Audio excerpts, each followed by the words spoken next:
আমি মনে করি শহীদ প্রেসিডেন্ট জিয়া রহমানের যে উত্তরসূরি, দেশ মাতা খালেদা জিয়ার উত্তরসূরি তারেক রহমান আমাদের দেশে আমাদের বিকল্প।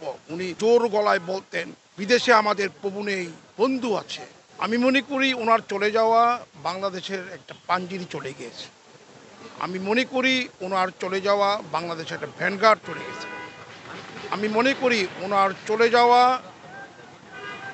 বাংলাদেশের স্বার্থের পক্ষে, বাংলাদেশের অধিকারের পক্ষে, বাংলাদেশের স্বাধীনতা সার্বভৌমত্বের পক্ষে, আগ্রাসনের বিরুদ্ধে, আধিপত্যদের বিরুদ্ধে কথা বলার লোক চলে গিয়েছে। আজ সমগ্র বাংলাদেশে একটা শূন্যতায় ভুগছে। উনি উনি উনি যতবার উনি দেশের দায়িত্বে ছিলেন, বাংলাদেশ শান্তিপূর্ণ ছিলেন। বাংলাদেশ বিকামে, বিদেশি পত্রপত্রে তখন বলতেন বাংলাদেশ বিকামে ইমার্জিং টাইগার, অর্থনীতি স্বাবলম্বী ছিলেন।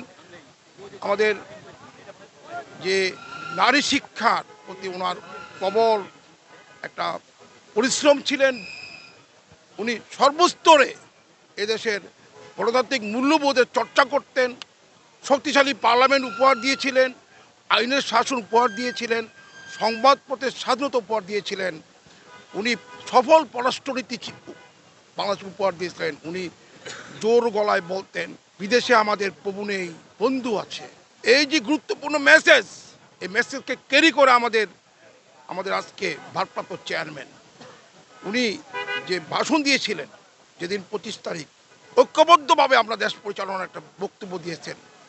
এদেশের ইনসাফ এবং ন্যায়ের রাসূলের যে আদর্শ ইনসাফ ভিত্তিক রাষ্ট্র, উনি সেটা প্রতিফলন করেছেন।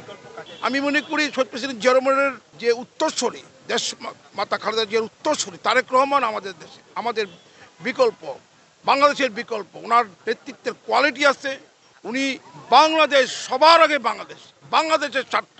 এই আমাদের যে এই দেশের আমরা বাংলাদেশপন্থী স্বকীয়তা সত্তা ধারণ করেন আমাদের ভারপ্রাপ্ত চেয়ারম্যান জনাব তারেক রহমান।